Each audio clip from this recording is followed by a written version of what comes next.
the rest of our lives. For the last 4 years, we have been growing like flowers in a garden patch. We've been stretching our legs like runners at the starting line. How much would you all hate me if I continue to spout off cliches like that for the next few minutes? Oh man. Don't worry. My number one goal in writing this speech was to not come off as generic. I don't want this to be some pointless metaphor about our life's journey or our bright futures. I want to recognize specifically what about my class got them here and what's going to make the rest of their lives so good. And I'm sorry, parents, teachers, relatives, I'm not going to be mentioning too much of you in this speech. I did write it specifically for my class, but I don't think you guys need an outright thank you. Any praise I give them is praise to anybody who supported them and who impacted their lives. And if these kids are as good as I think they are, they'll have already thanked you much more meaningfully than I can. Right, guys? Get busy. Okay, so my first goal when I was writing the speech was to figure out what is the biggest benefit high school gives us. Friendship, cliche. Memories, yeah, but so does every other time in our life. Love? Well, unless you count hallway PDA. So I decided to think, what was most important to me throughout these 4 years, or throughout these 7 years, I guess. I'm sure some of you who think I'm a nerd would assume it was my GPA. It was. It was.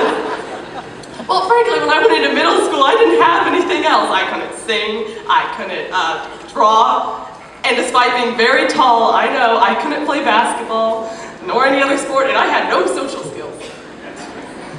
But I could read, and I could write, and I could put unnecessary large amounts of work into class projects. And I remember one time, grades were such a big part of my life, that when Mrs. Garber put in a 10% instead of 100% for my solar system project, I had the biggest panic attack of my life. Instead of thinking through it rationally and thinking, oh, maybe she made a mistake, I thought my life was over. And it's kind of been that way ever since. I mean, I've gone through a lot of stress to keep this 4.0. And I thought, despite all the stress, I thought in the end it would be worth it. I thought I'd feel some supreme sense of satisfaction on this day. And I mean, what did I get? Well, I got a few scholarships and a rope around my neck. This is my NHS cord. It's basically a physical representation of all my hard work. It'll look great in my closet for the next 15 years. Woo! Or 50 years for that matter. Okay. Okay, I like the cords, though none of them really go with orange. But I don't think they really show off your true strengths. They show how involved you are, but when I was going through my class, instead of thinking about me, I was thinking about my class, and I was like, what's the most memorable aspect of this person?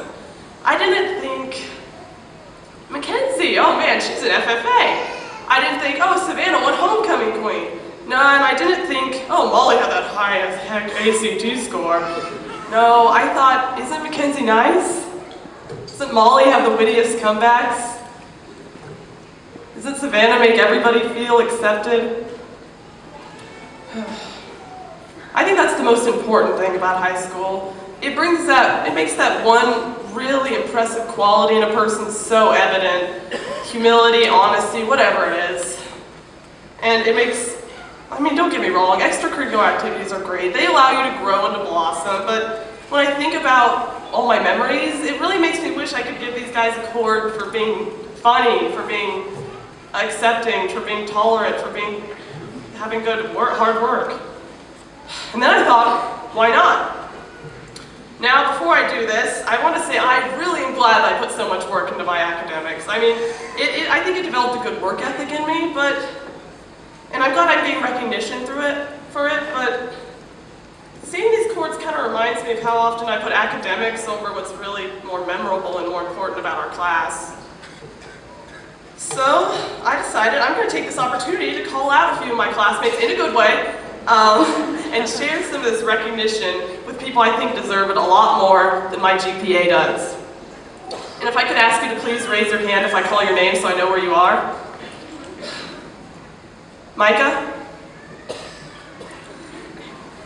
One of the highlights of my senior year was working with you on the trebuchet project. I remember me and Julie thought we were going to be so helpful during that.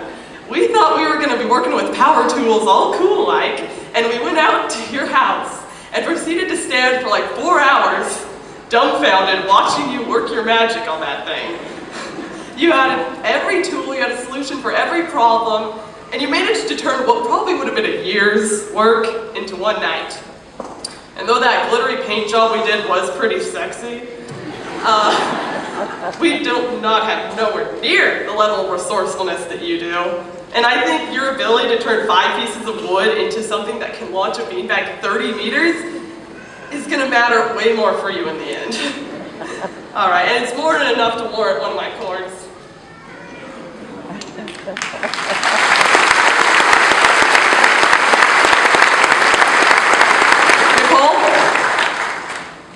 Nicole? Oh, there you are. Ooh, that'll do. Ooh, man. Okay. I remember back in 7th grade when my social skills were slightly subpar. Things were so bad, I had to write down icebreakers for when I invited people over. And that's part of the reason that I like Nicole so much, and I'm kind of jealous of you. When we were in Booster and the Mrs. Geiger's assistantship together, it seemed like you talked to everybody, and you could joke, and you could tease, and you could gossip with anybody. And I'm so jealous of that, because I think your communication skills are going to matter way more than a 4.0 will. So, there you go. All right.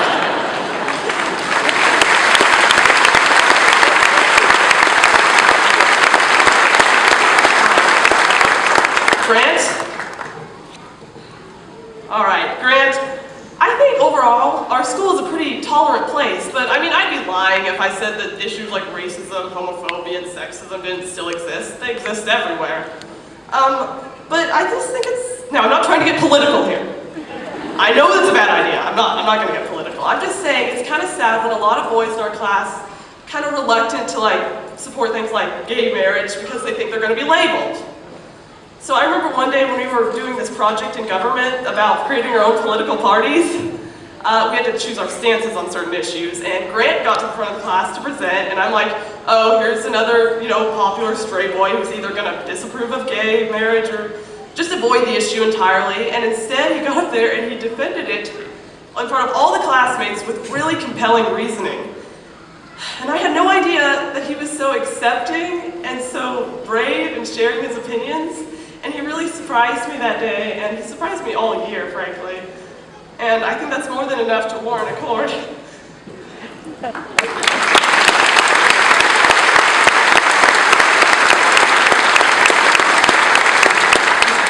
Aubrey?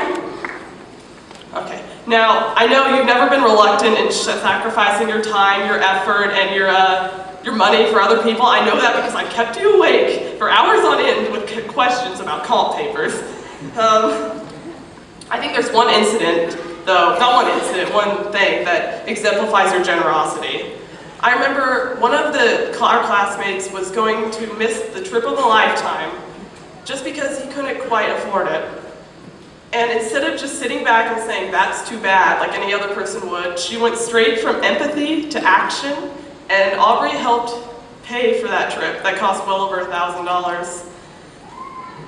And I mean, if I could give you a piece of a cord that's worth as much as you are, I would, but I have to pay for college too.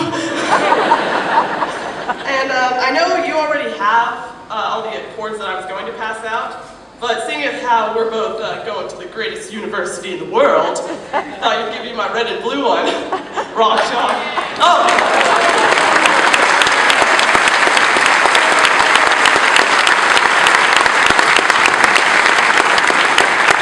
All right, last one, and this one's my favorite. Alex Henley.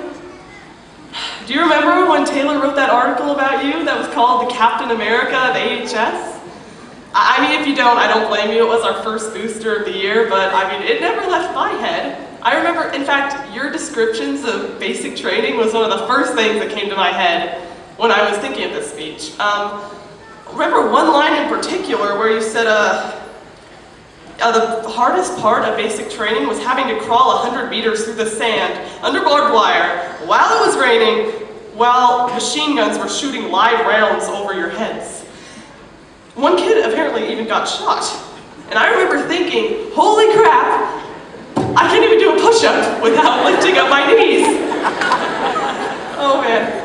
I don't think there's anybody in our class that's as strong as you, and thank you so much for serving our country. And your bravery and perseverance are worth more than any cord I could possibly give you. And if I had a red, white, and blue one, I would, but I'll just give you my Scholars Bowl one because it is the prettiest.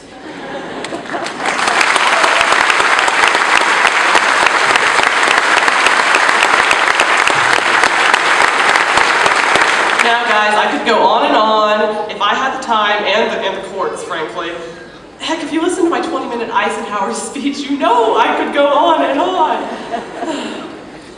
I could talk about how funny Jeremy is, how easygoing Julie is, how hardworking Chad is, and Sage, I could write a research paper about your good qualities. You're enthusiastic, you're funny, you're hardworking, and you're my best friend. And I hope Oklahoma enjoys those qualities because I'm really going to miss them. And in fact, I'm going to miss all your good qualities. I know our class doesn't have the best reputation, but when I think back on all these memories, I know that we have just as many strengths as any other class, if not more, because I feel so much more fulfilled when I think about those memories than when I look at my stupid report card. I mean, that 4.0, those cords, our trophies, our medals, they're all going to be long gone in a few years or long lost. But the qualities that I just mentioned they're not going anywhere, neither are memories of them. I'll miss you guys, and I'll see you at the reunion. Good luck. You're not going to need it.